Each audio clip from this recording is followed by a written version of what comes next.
अस्सलामुअलैकुम student, how are you? I hope that you will be fine. Student, आज का जो हमारा लेक्चर है वो BA English 4th year modern essay number जो 5 है, जो कि एक नरेटिव ऐसे है और जिसका नाम है जी नागासाकी अगस्त 9, 1945। ये लिखा किसने है जी? माइकेटो इचिमैरो। माइकेटो इचिमैरो। अच्छा, अब माइकेटो इचिमैरो जो है वो इस ऐसे के अंदर क्या डिस्क्राइब करना चाह रहे हैं? वो डिस्क्राइब ये करना चाह रहे हैं कि ये जो एटम बॉम्ब है, एटम बॉम्ब ये इंतहाई डेडली है, लिहाजा अगर दुनिया को बचाना है दुनिया को कायम रखना है तो इसका इस्तेमाल जो है वो बंद कर देना है। क्यों? ये जो माइकेटो इचिमैरो है ये उस वक्त जब ये अमेरिका ने ब्लास्ट किया था जापान के एक शहर के ऊपर, तो उस वक्त ये मेडिकल का स्टूडेंट था, ठीक है, और उसने ये सारी जो ऑब्जर्वेशन है ये ख़ुद की थी। लिहाजा चूँकि ये आई विटनेस था तो आई विटनेस होने के नाते से इसने ये एक पैगाम दुनिया को दिया है कि फ्यूचर में इसका इस्तेमाल जो है वो आपने नहीं करना। तो पहले इसका मैसेज जो है वो हम लिख लेते हैं। मैसेज ऑफ द ऐसे। हाँ जी, मैसेज क्या है? Atom bomb is highly deadly. It causes a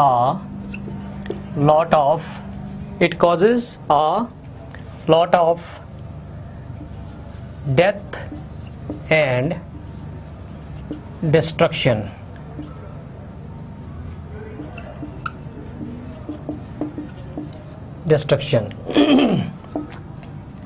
If we want to save the world, अगर हम दुनिया को बचाना चाहते हैं, if we want to save the world, we should never use this deadly weapon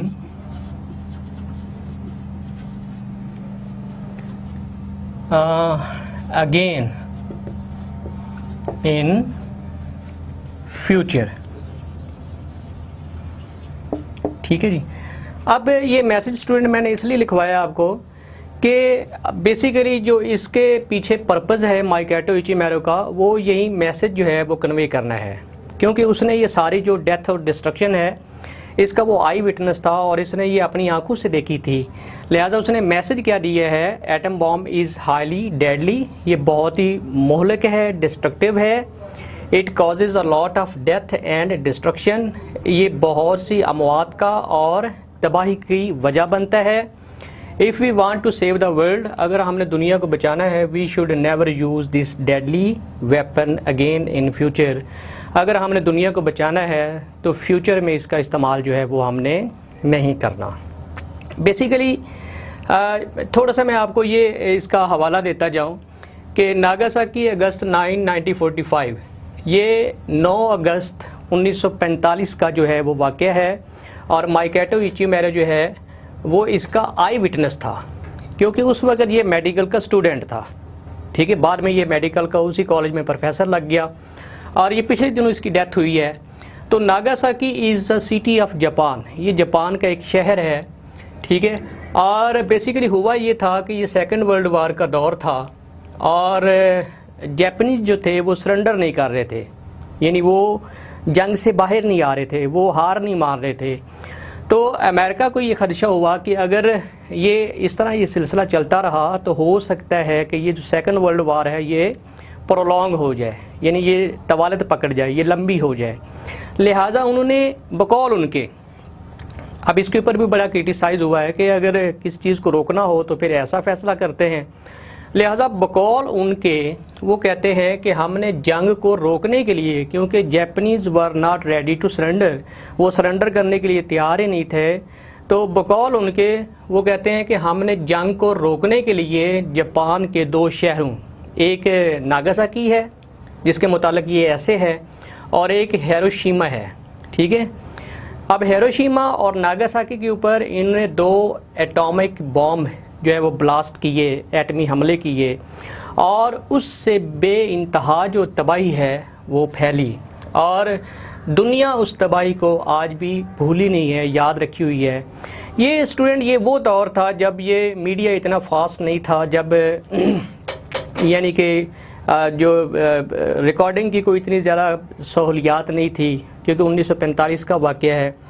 तो माइकेटो इचिमैरो जो है उसने ये एक ऐसे लिखा ताकि वो इसकी डेथ और डिस्ट्रक्शन को, इस हमले को आने वाली नस्लों को कन्वे कर सके कि इसमें हुआ क्या है और कितनी अमवात हुई हैं, और ये कितना मोहलिक, ये जो एटम है ये कितना एक मोहलिक जो है वो वेपन है। तो इसको कन्वे करने के लिए, इस मैसेज को कन्वे करने के लिए कि आपने दुनिया को अगर बचाना है तो फ्यूचर में इसका इस्तेमाल नहीं करना।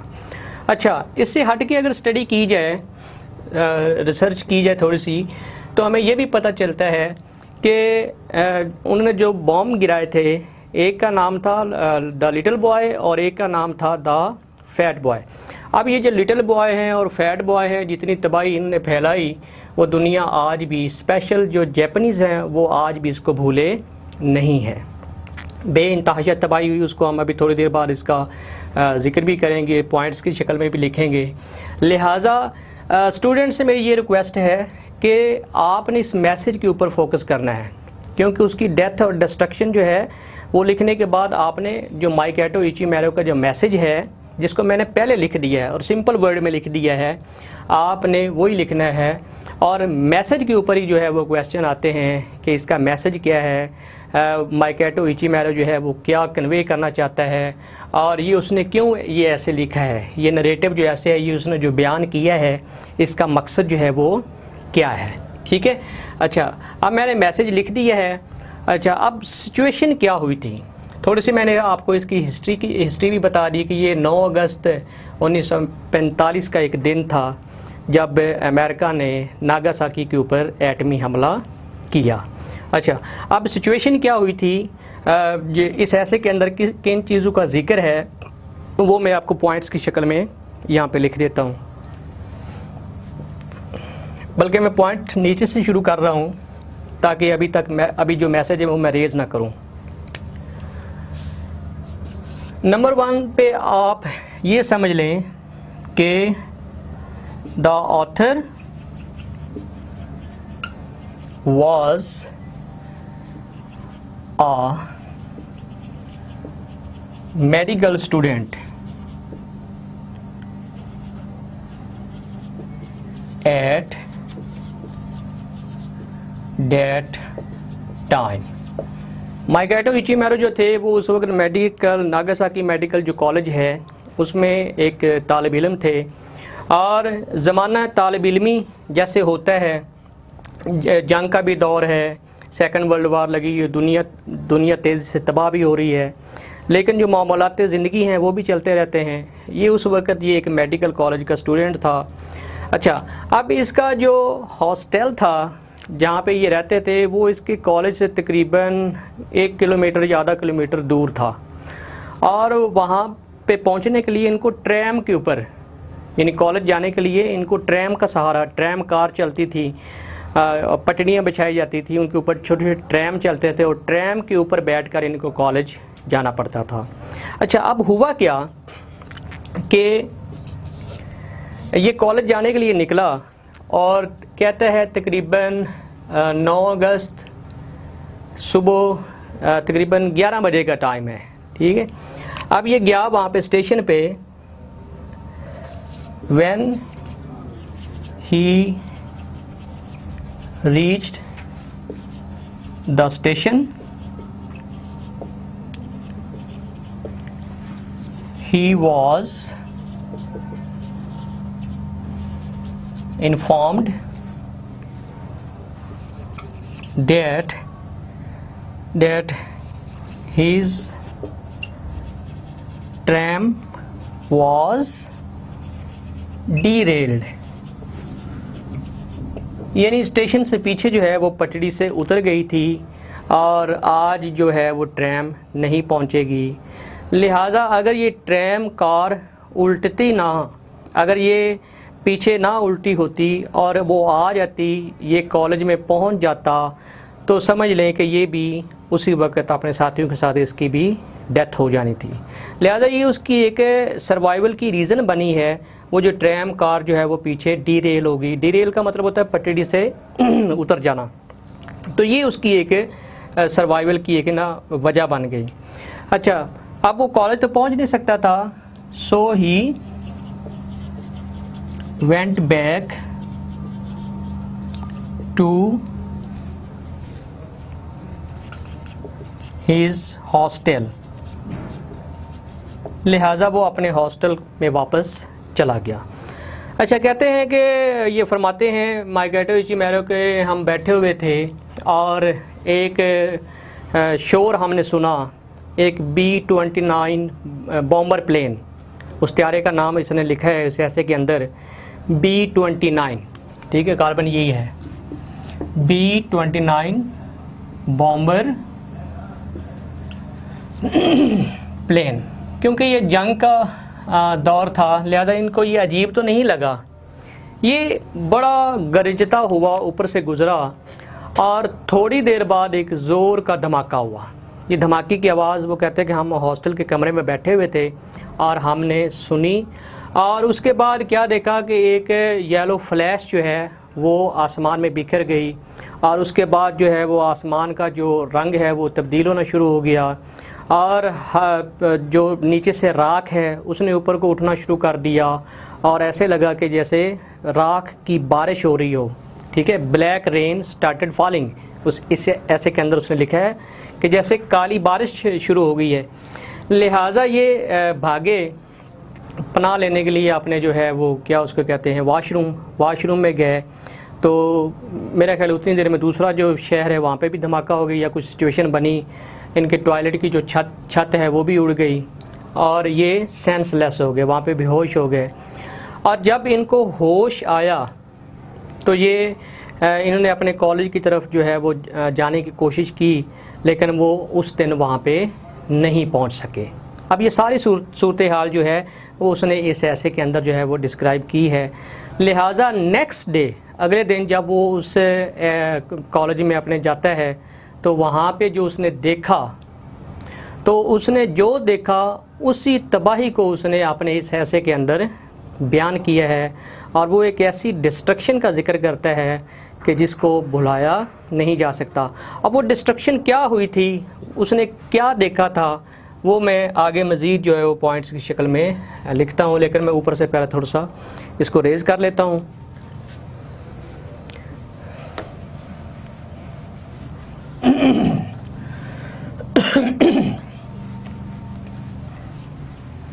अच्छा, अब वो नेक्स्ट डे जब कॉलेज में गया, ये 10 अगस्त की बात हो रही है, 10 अगस्त की, 9 को ये वाक़या हुआ है और 10 अगस्त की ये बात हो रही है।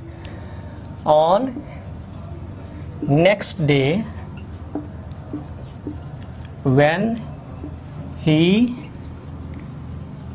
रीच्ड कॉलेज, यानी कि वो मेडिकल कॉलेज, ही विटनेस्ड, तो उसने देखा, विटनेस का मतलब होता है देखना। He witnessed that there was no college building, only the skeleton, ढांचा। कॉलेज की बिल्डिंग जो है वो टोटली जो है, क्योंकि ये कॉलेज के साथ ही ये ब्लास्ट हुआ था, तो कॉलेज की जो बिल्डिंग है वो टोटली जो है वो ख़त्म हो गई, डिस्ट्रॉय हो गई, तबाह हो गई, और only the skeleton was left, सिर्फ उस कॉलेज की बिल्डिंग का जो ढांचा था वो बच गया था, बाकी वहाँ पे कोई बिल्डिंग नहीं थी, कुछ भी नहीं था। सिर्फ वो जो आप यूँ कह लें कि आयरन रॉड थे या जो उसका मलबा पड़ा हुआ था। अच्छा, एक तो ये है कि कॉलेज की बिल्डिंग जो है वो टोटली उड़ गई। अब दूसरा इसने फिर क्या देखा कि मोस्टली हिज क्लासमेट्स, यानी जो उस दिन वहाँ पे कॉलेज में 9 अगस्त को जो क्लासें ले रहे थे, जो वहाँ पे बैठे पढ़ रहे थे, मोस्टली हिज क्लासमेट्स यानी कि class fellow died, had died, यानी कि वो मर गए थे, मर चुके थे। ओनली आ फ्यू वर अलाइव, सिर्फ चंद एक जिंदा थे। ये नहीं ज़्यादातर की तो ऑन द स्पॉट जो है उसकी डेथ हो गई थी, उनकी डेथ हो गई थी। सिर्फ चंद एक जो थे वो ज़िंदा थे। अच्छा, जो चंद एक बच गए थे, अब उनकी कैफियत को भी जो है इसने इस ऐसे के अंदर बयान किया है। ये मैं थोड़ा सा रेज कर रहा हूँ ताकि नीचे में लिख सकूँ।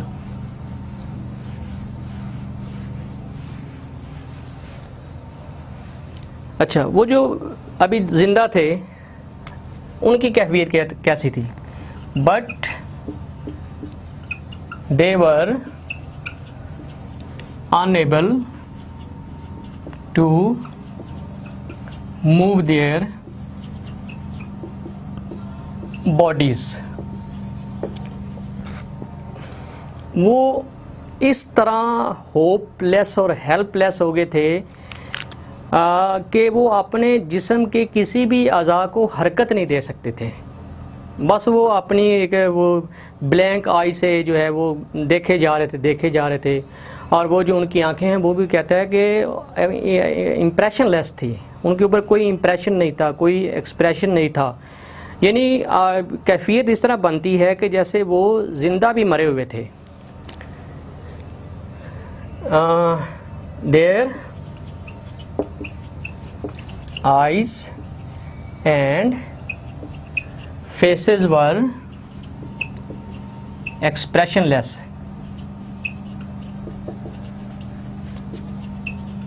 यानी उनके ऊपर ना गमी के और ना उदासी के, ना तकलीफ़ के कोई आसार ही नहीं थे, कोई एक्सप्रेशन नहीं था। ना वो करा सकते थे, ना वो हरकत कर सकते थे, इवन के वो अपनी आंखों को ब्लिंक भी नहीं कर सकते थे। ये उनकी हालत हो गई थी। अच्छा, लेकिन फिर क्या हुआ कि कुछ दिनों बाद उनकी भी डेथ हो गई, यानी कि कोई भी नहीं बचा था। आफ्टर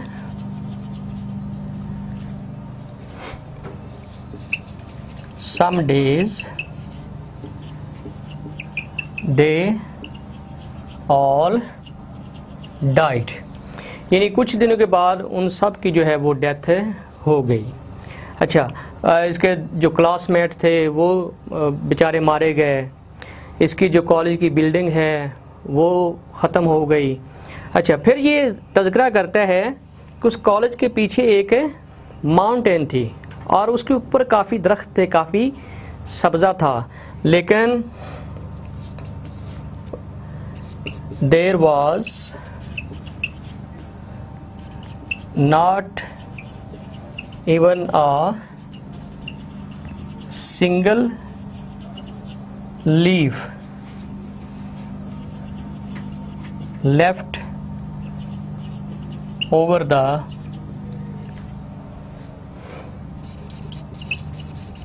mountain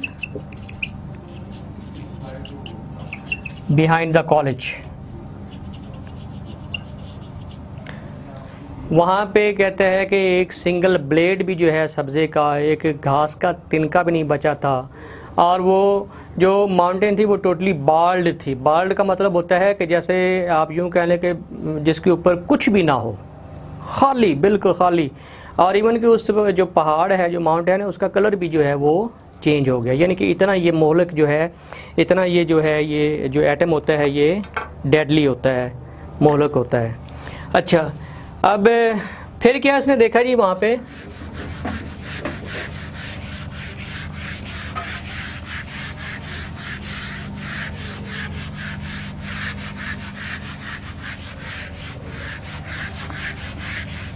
अच्छा, फिर बात कर लेते हैं, इसने एक तज़किरा किया है जी कि वहाँ पे जो डेड बॉडीज़ पड़ी हुई थी, they were so large in number that it was very difficult for them to be disposed of. लिहाजा उनको डिस्पोज ऑफ करना, उनको दफनाना, उनकी बरियल सेरेमनी अदा करना ये बहुत ही मुश्किल हो रहा था। लिहाजा उनको एक हीप में इकट्ठा किया गया और उनके ऊपर तेल छिड़क के उनको आग लगा दी गई। अब ये देखें, ये एक बहुत ही मतलब बहुत ही एक तबाही का मंज़र है जो उसने बयान किया है। द कैजुअलिटीज़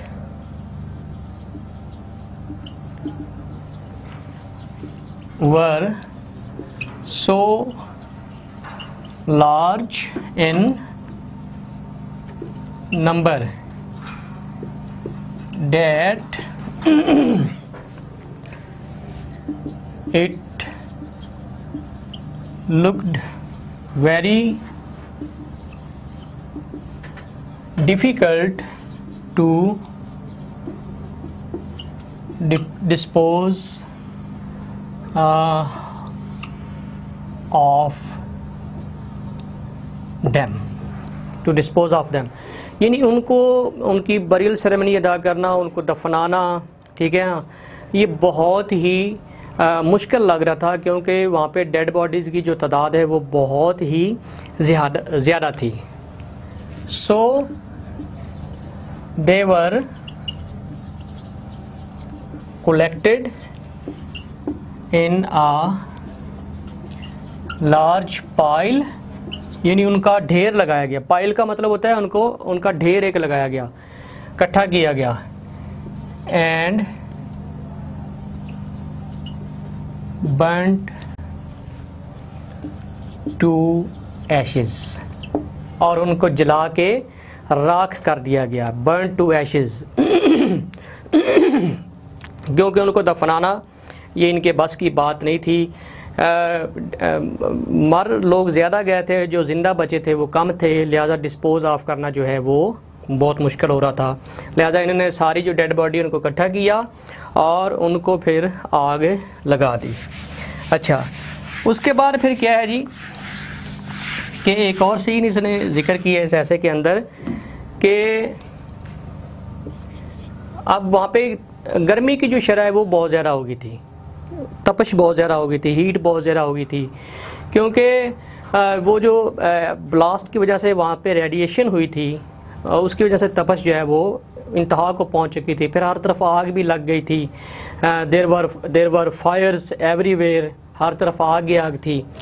तो उसने रेडिएशन का भी जिक्र किया है, कहीं मैयर भी की होगी। लिहाजा वो रेडिएशन कितनी थी? The radiation in the atmosphere was more than 7,000 rates. ठीक है, रेड होता है जो रेडिएशन को मेजर करने की इकाई होती है, जो यूनिट होता है उसको रेड्स बोलते हैं। यानी 7,000 रेड से भी ज़्यादा रेडिएशन की मिकदार वहाँ पे मौजूद थी। इसका मतलब है कि वहाँ पे बहुत ज़्यादा हीट थी और वहाँ पे बहुत ज़्यादा सफोकेशन थी, और जो डेथ्स हुई थी वो भी ज़्यादातर इसी वजह से हुई थी। जो आग लगी थी वो भी इसी वजह से वहाँ पे लगी थी, क्योंकि वहाँ पे रेडिएशन की जो मिकदार है वो बहुत ज़्यादा थी। और ये जो रेडिएशन है इसने बड़े अरसे तक जो है उस एरिया को अफेक्ट किया, मुतासर किया, और वहाँ पे काफ़ी ज़्यादा जो है वो संगीन किस्म की जो मोहलिक किस्म की जो डेडली किस्म की जो एपिडेमिक्स हैं, डेडली किस्म की जो बीमारियाँ हैं, मोहलिक बीमारियाँ हैं, ये लोग उनका भी शिकार रहे। ठीक है, काफ़ी अरसे बाद तक ये वहाँ पे हुआ, क्योंकि वहाँ पे रेडिएशन जो है वो बहुत ज़्यादा हो गई थी, और एट ए टाइम 2 शहरों में ये हमले हो चुके थे। लिहाजा जो जापानीज़ थे उनको काफ़ी अरसा बाद तक भी इसकी सज़ा जो है वो भुगतना पड़ी। अच्छा, ये सारा ज़िक्र किया, रेडिएशन की बात की। अच्छा, एक और चीज़ इसने बयान की है कि there was darkness and black rain was falling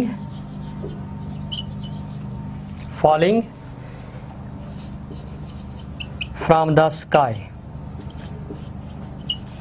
ठीक, यानी हर तरफ राख गिर रही थी। अब ये नहीं है कि काले रंग की बारिश वहाँ पे होना शुरू हो गई थी, बल्कि हुआ ये था कि जो नीचे वो आग लगी थी और जो हमले के वक्त जो वो धुआं उठा था और नीचे जो चीज़ें जली थी, तो डेफिनेटली वो जो राख है उसने ऊपर ही जाना था और फिर वो राख आहिस्ता आहिस्ता जो है वो नीचे आना शुरू हो गई। लिहाजा ऐसे लग रहा था कि जैसे एक स्याह बारिश जो है वो आसमान से नीचे की तरफ गिर रही हो। कोई बचाने वाला इनको नहीं था, कैजुअल्टीज़ बहुत ज़्यादा थी, बिल्डिंग्स टोटली क्लैप्स हो चुकी थी। इवन के उस कॉलेज की बैक साइड पे जो माउंटेन थी वो भी बिल्कुल बाल्ड हो चुकी थी। इसके क्लासमेट्स की डेथ हो गई, ठीक है। और उसके साथ मसलन ज़्यादती ये हुई कि उनको जो बरियल सेरेमनी है वो भी नसीब नहीं हुई। ये भी बदकिस्मती है और इनको बड़े एक बेढंगे तरीके से डिस्पोज ऑफ करना पड़ा उनको। तो इससे बढ़ के माइकेटो इचिमेरो कहते हैं कि ये ज़्यादती और तबाही जो है ये दुनिया में कहीं और हो ही नहीं सकती। लिहाजा एंड पे उन्होंने ये कंक्लूजन दिया जो कि मैंने इस ऐसे के शुरू में आपके सामने लिख दिया था, ताकि स्टूडेंट उसको पहले सामने रखें, फिर उनको तबाही की जो है वो समझ आएगी और इसका मकसद, इस ऐसे का जो मकसद है वो समझ में आएगा कि माइकेटो इचिमेरो ने इसको क्यों बयान किया है, क्यों लिखा है। ठीक है। मकसद क्या था लिखने का कि खुदारा for God sake never use this deadly weapon again in future, यानी मुस्तकबिल में कभी भी दोबारा आपने इस मोहलिक हथियार वेपन जो कि एटम है उसका इस्तेमाल जो है वो नहीं करना। क्यों कि इससे जो तबाही है जिसको वो आई विटनेस भी कर चुका है माइकेटो इचिमेरो, इससे होने वाली जो तबाही है वो बहुत ही भयानक है। उसने अपनी आंखों से ये देखा और ये उसने एक रिक्वेस्ट की है आने वाली जनरेशन से, आने वाले लोगों से कि आपने इसका इस्तेमाल जो है वो नेगेटिव पर्पज़ के लिए नहीं करना, दुनिया को ख़त्म करने के लिए नहीं करना। अगर करना है तो पॉजिटिव इसका इस्तेमाल करना है, ठीक है ना। ज़िंदगी लेने के लिए नहीं बल्कि ज़िंदगी देने के लिए इसका इस्तेमाल करना है। इससे आप एनर्जी पैदा करें, इससे आप जो है वो मुख्तलिफ़ चीज़ें जो है इंडस्ट्री को चला सकते हैं। मुख्तलिफ इसको पॉजिटिव वे से बड़े तरीके हैं, इसका जो पॉजिटिव इस्तेमाल है उसमें बहुत से वेज़ हैं, लेकिन आपने डिस्ट्रक्टिव जो वे है उसकी तरफ आपने नहीं जाना, क्योंकि इसके जो नताइज हैं वो बहुत ही भयानक हैं। तो उम्मीद है कि आज का ये जो लेक्चर है ये आपको समझ आया होगा। इजाज़त दीजिए, अल्लाह हाफिज़।